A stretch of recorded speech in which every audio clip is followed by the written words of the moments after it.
I am Ratan sir. Welcome all of you back to my channel Ratan sir Grammar. Grammar और translation के टेढ़े मेढ़े topics को easy and simple language में discuss करता हुआ वीडियो लेकर आपके सामने आता रहता हूँ। आजकल मैं ट्रांसलेशन को डिस्कस कर रहा हूँ और इसी क्रम में प्रीवियस वीडियो में मैंने बताया था संभावना बताने वाले वाक्य को कैसे ट्रांसलेट किया जाता है और इसके वाक्य होते कैसे। वीडियो अधिक लंबा न हो जाए इसलिए उसको मैंने कुछ पॉइंट्स बताकर रोक दिया था। अगला पॉइंट आज के इस वीडियो में बताया जाएगा। एक एक पॉइंट को ध्यान में रखें और उनको समझने सीखने की कोशिश करें। तो बिना टाइम वेस्ट किए शुरू करते हैं आज के वीडियो का टॉपिक, संभावना बताने वाले वाक्यों का ट्रांसलेशन। संभावना बताने वाले वाक्यों का ट्रांसलेशन। कुछ पॉइंट्स ऑलरेडी डिस्कस किए जा चुके हैं, कुछ और पॉइंट्स अभी डिस्कस किए जाएंगे। तो अगर अधिक संभावना बतानी हो, अधिक संभावना बताने वाले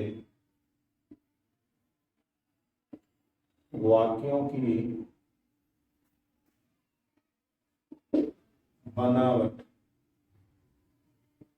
इस प्रकार होती है। कैसे होती है इसको जाने। कर्ता पहले भी आ चुका है, प्लस जरूर या अवश्य। इसके द्वारा जरूर या अवश्य ऐसा शब्द है जिसके द्वारा अधिक संभावना बताई जाती है। धातु, उसके बाद या धातु नहीं रहे तो बन या हो, उसके बाद सकता, सकती या सकते और साथ में है या है। इस तरह की बनावट वाले वाक्य अगर आपके सामने आ जाए तो आप उनको कैसे ट्रांसलेट करेंगे ये जाने। ऐसे वाक्यों को ट्रांसलेट करने का सूत्र होगा सब्जेक्ट, उसके बाद सब्जेक्ट के अकॉर्डिंग इज या आर, उसके बाद गोइंग टू और उसके बाद V1 और तब। यहाँ पे एक चीज इंपॉर्टेंट है कि अगर यहाँ बन और हो वाला दूसरा तरीका है इसका, सब्जेक्ट के बाद सब्जेक्ट के अकॉर्डिंग इज या आर पहले ही की तरह, इसके बाद गोइंग टू बी और तब नाउन जैसा सेंटेंस में रहे उस तरह से। जैसे हम लोग मैच अवश्य जीत सकते हैं। इस वाक्य के द्वारा अधिक संभावना बताई जा रही है मैच जीतने। तो यहाँ पे वी के हिसाब से आर, फिर गोइंग टू और विन द मैच। इसी तरह से आसानी से वाक्य को ट्रांसलेट कर सकते हैं। वह मंत्री जरूर हो या बन सकती है। She is going to be a minister। एकदम इजी तरीका है ट्रांसलेट करने का। अधिक संभावना इस प्रकार भी बताई जाती है। अधिक संभावना इस प्रकार भी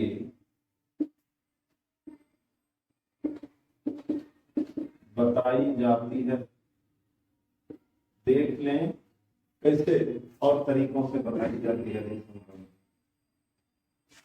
ऐसे वाक्यों में कर्ता वही जरूर या अवश्य और साथ में है या है या दूसरी तरीके से करता रहेगा जरूर या अवश्य आएगा और उसके बाद धातु उसके साथ होगा, होगी, होंगे, इनमें से कुछ भी रहो। अगर ऐसा वाक्य आपके सामने आ जाए तो उनको ट्रांसलेट करने का सूत्र होता है सब्जेक्ट, उसके बाद मस्ट बी, और अगर नाउन है तो नाउन, एडजेक्टिव है तो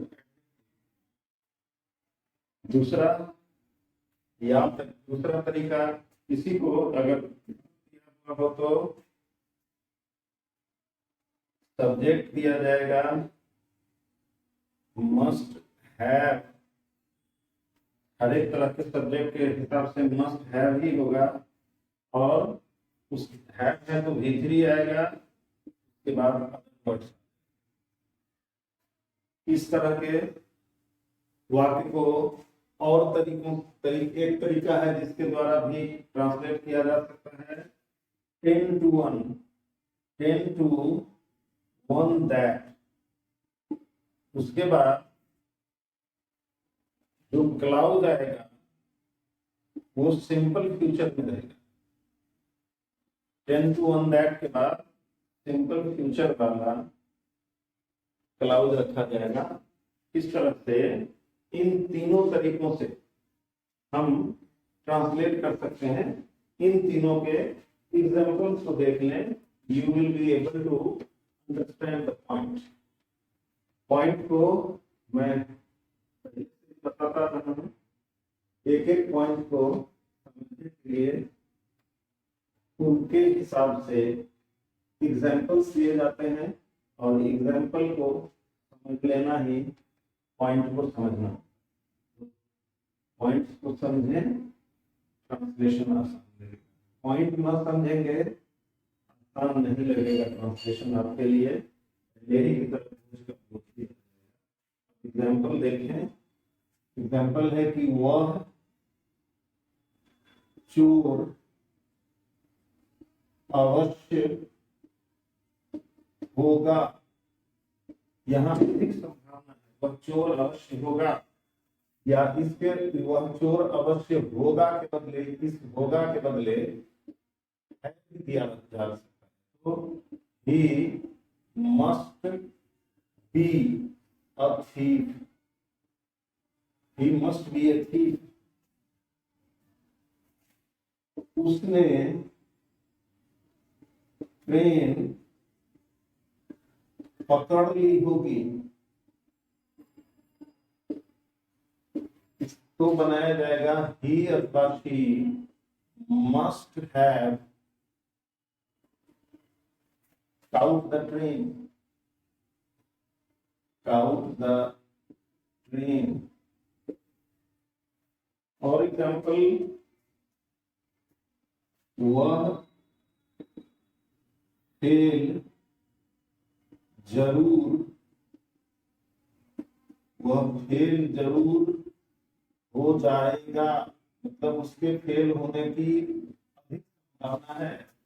तो ऐसी हालत में 10 to 1 that, 10 to 1 that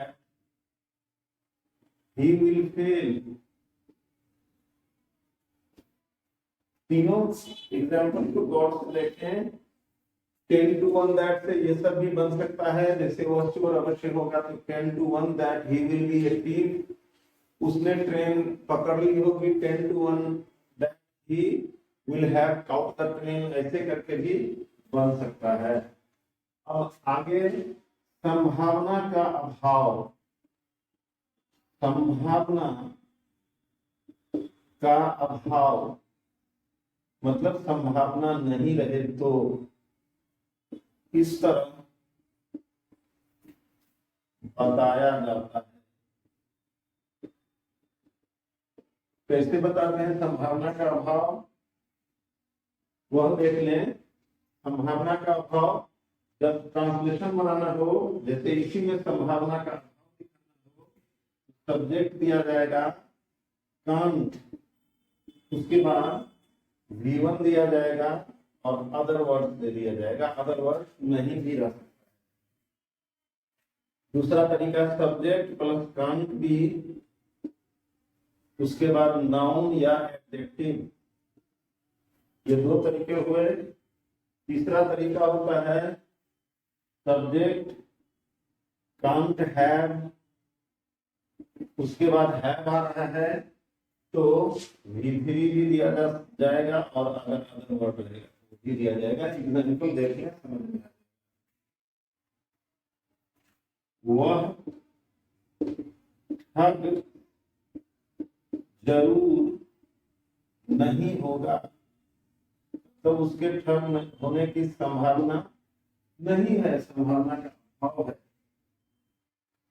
तो he can't be a cheat, he can't be a cheat. उसके बाद उसने आपको जरूर नहीं देखा होगा, उसने आपको जरूर नहीं देखा होगा। ही अथवा she can't have seen you. इस तरह से हम संभावना के अभाव की बात करते हैं। अब पास्ट टाइम बीते हुए समय के एक्शन की संभावना या पॉसिबिलिटी, बीते हुए टाइम के एक्शन की पॉसिबिलिटी के बारे में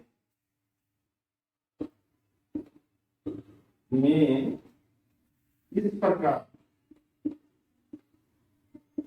अनुमान लगाया जाता है, गेस किया जाता है, गेस किया जाता है। मतलब बीते हुए समय में कोई अनुमान लगाना हो संभावना की, तो उसको ऐसे वाक्यों की बनावट होती है, कर्ता के बाद धातु, कर्ता और धातु के बाद आ का या ई का या ए का, आ या ई या ए, और उसके साथ होगा, होगी, होंगे। अगर इस तरह की बनावट वाला वाक्य आपके सामने आ जाए तो ऐसे वाक्यों को ट्रांसलेट करने का सूत्र होगा सब्जेक्ट प्लस मे। सब्जेक्ट के बाद मे रखेंगे, कैन रख सकते हैं या विल रख सकते हैं। उसके बाद पास्ट टाइम का है इसलिए और है, उसके बाद V3 अदर वर्ड्स, जैसा आएगा वैसा। इस तरह के हिंदी वाक्यों में, इस तरह के हिंदी वाक्यों के शुरू में संभव है या हो सकता है या शायद भी आ सकता है। मतलब जो कर्ता होगा, कर्ता के शुरू में संभव है या हो सकता है या शायद भी आ सकता है।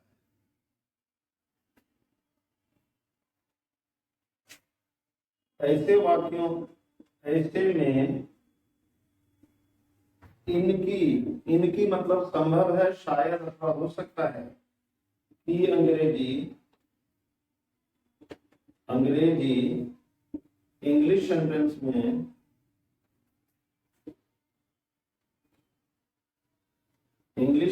में नहीं आती है। मतलब हिंदी में संभव है, शायद या हो सकता है आएगा, बट इंग्लिश में इसके बदले इसकी अंग्रेजी नहीं रखी जाएगी। सेंस इसमें आने वाले मे अथवा कैन और विल हैव के बाद जो वर्ब आएगा उसी से पता चल जाता है। इसलिए ट्रांसलेशन बनाने टाइम इस बात का ध्यान रखें। अब इस पॉइंट का एग्जाम्पल देख लें, पूरी तरह से समझ में आ जाए, एक एक पॉइंट समझने का प्रयास करें। If you are able to understand the point, you will certainly be able to translate Hindi sentences into English, and it is also necessary for you to understand each and every point so that your knowledge may be stronger than before. तो इस पर example देख लेते हैं, आपको easily समझ में आ जाए। तो एग्जाम्पल, वे लोग चले गए होंगे, वे लोग चले गए होंगे, या शायद वे लोग चले गए, शायद वे लोग चले गए होंगे, शायद रहे या न रहे, दोनों से अनुमान पास्ट टाइम का लगता है कि बीते हुए समय में किसी की चर्चा हो रही है, वे लोग चले गए होंगे। ट्रांसलेशन बनेगा दे के हिसाब से, दे के बाद मे या कैन, मे या विल या कैन है, भीतरी गोन, दे में है गोन अथवा दे विल है गोन अथवा दे कैन है गोन। इसमें शायद की अंग्रेजी नहीं दी जाएगी। अगला एग्जाम्पल, शायद आपने डॉक्टर अंबेडकर का नाम सुना होगा। इस वाक्य को बिना शायद के भी कहा जा सकता है, ऐसे कि आपने अंबेडकर का नाम सुना होगा। तो वही यू मे अथवा कैन अथवा will heard the name of Dr. Ambedkar। इस तरह से हम इस तरह के वाक्य का ट्रांसलेट करते हैं।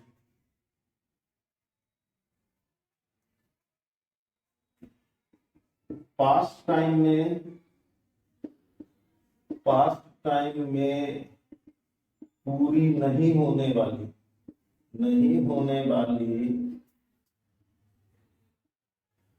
संभावना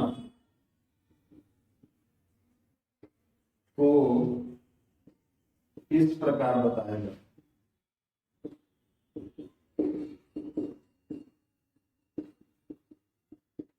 इस प्रकार बताते हैं जो पास्ट टाइम में संभावना पूरी नहीं हुई हो। कर्ता, उसके बाद धातु, फिर उसके बाद आ होता, ई होती या ए होते, आ होता, ई होती या ए होते, इस तरह के वाक्य आ जाएंगे। इनसे पास्ट टाइम में नहीं होने वाली संभावना पता चल रहा है। तो ऐसे वाक्यों को ट्रांसलेट करने का सूत्र हो जाएगा सब्जेक्ट, और सब्जेक्ट के बाद माइट है, पास्ट टेंस फॉर माइट है, फिर V3 और अदर वर्ड। अगर इसकी पैसिव वॉइस रहे, पैसिव वॉइस रहने पर सब्जेक्ट, उसके बाद have है तो माइट हैव बीन हो जाएगा, फिर V3, इसमें अदर वर्ड्स नहीं भी है। जैसे है उसने परीक्षा पास की होती, मतलब पास टाइम में ई का पास की होती, कौ में ई का ई होती, तो उसने का ही अथवा she might have pass the exam, उसने परीक्षा पास की होती। अगर पास पैसिव वॉइस रहे, जैसे वह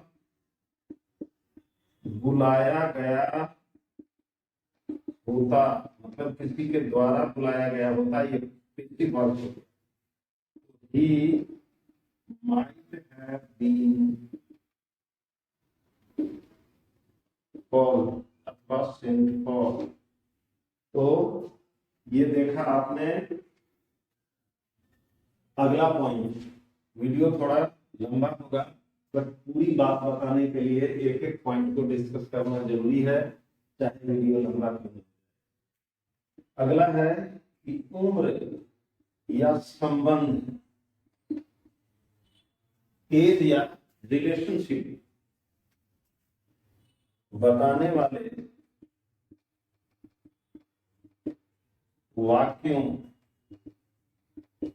में संभावना इस प्रकार बताते हैं। उम्र संबंधी संभावना अथवा एज संबंधी संभावना, कर्ता, उसके बाद उम्र या संबंध बताने वाला शब्द, और उसके बाद होगा, होगी या होंगे। इस तरह के वाक्य अगर आ जाएंगे तो ट्रांसलेशन बनेगा, वो होगा सब्जेक्ट और वुड बी, उसके बाद वुड बी के बाद अदर वर्ड्स, कभी उम्र बताने वाला रहेगा, कभी संबंध बताने वाला वर्ड रहेगा। इस तरह से इसका एग्जाम्पल देख लें, आपको समझ में आएगा। एकदम आसान ही एग्जाम्पल है, एग्जाम्पल ही पॉइंट को समझाने में काम, मैं बार बताता रहता हूँ, पॉइंट को तभी आप समझ पाएंगे जब आप उससे रिलेटेड एग्जाम्पल को। तो ये हम लोग वीडियो के लगभग अंत में आ चुके हैं, इस पॉइंट को समझें। एग्जाम्पल इसका समझ के देखें। वह करीब 35 साल की होगी, कर्ता उम्र बताने वाला शब्द और होगी, तो वही होगी मतलब शी, तो she would be about 35, she would be about 35। वह महिला धनंजय की मां होगी, अनुमान बताया जा रहा है उस महिला को देखकर कि वह महिला धनंजय की मां होगी, तो that woman would be Dhananjay mother. इस तरह से आप एक एक अनुमान वाले वाक्य बता सकते हैं। एक और एग्जांपल देख लें। उसकी उम्र करीब 25 वर्ष होगी। इसको दो तरह से ट्रांसलेट कर सकते हैं। ही अथवा शी पता नहीं चल रहा है, उसकी उम्र से पता नहीं चल रहा है कि वो पुरुष है या स्त्री है, तो ही अथवा शी कुछ भी हो सकता है। ही अथवा शी वुड बी अबाउट 25। दूसरी तरह से भी इसको ट्रांसलेट किया जा सकता है, जो मैं उम्र बताने वाले वाक्यों के ट्रांसलेशन वाले भाग में बता चुका हूं। तो ही अथवा शी वुड बी इन, ही रहेगा तो हिज, शी रहेगा तो हर, और 20 ऐसे भी बनाया जाता है। ये वीडियो का अंतिम पॉइंट था। अब इन पॉइंट्स पे आधारित 10-15 हिंदी वाक्य जो आप ट्रांसलेट करके चेक करेंगे कि आपने इस वीडियो को कितना समझा। Translate into English. नंबर 1, वह घर अवश्य गिर सकता है। नंबर 2, वे लोग शादी कर सकते हैं।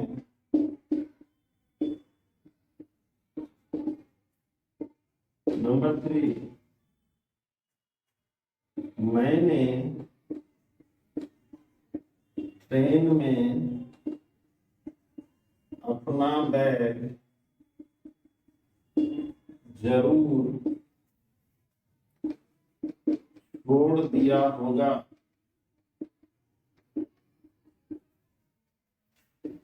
नंबर 4, उपेंद्र नेता जरूर हो सकता है। 5, आपने मेरा नाम जरूर सुना होगा। 6,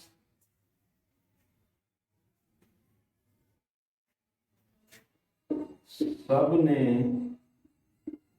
यह किताब पढ़ ली होगी। नंबर 7, वह बदमाश अवश्य होगा।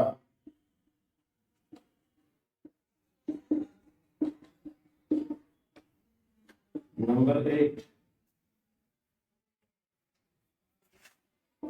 शायद आपने लाल किला देखा होगा। शायद आपने लाल किला देखा होगा।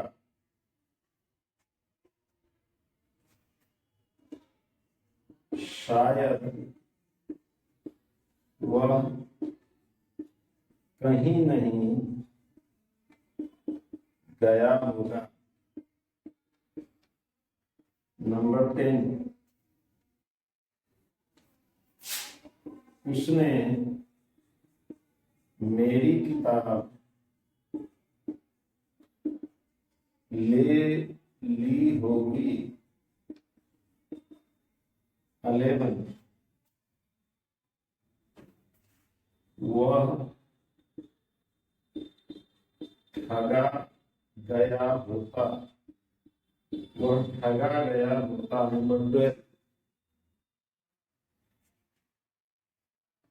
उसने अपनी किताब पढ़ी होती। उसने अपनी किताब पढ़ी होती। नंबर 13, नंबर 13, वह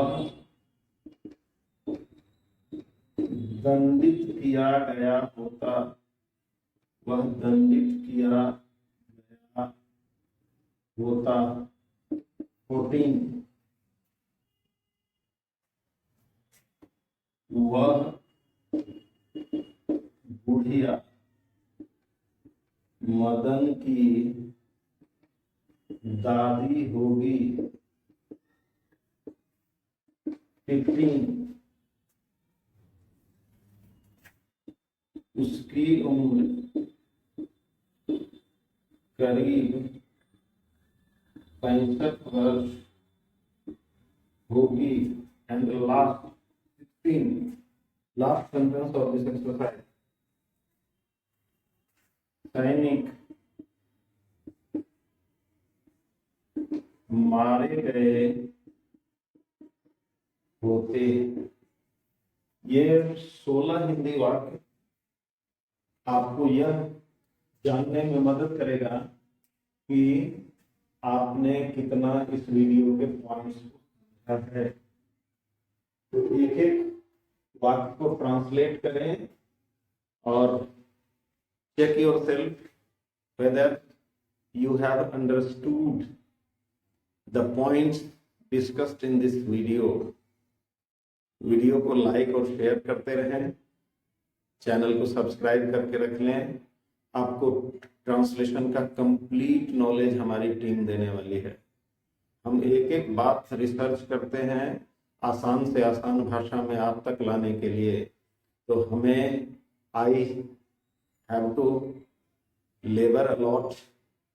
That's why it is your duty to like and share the video.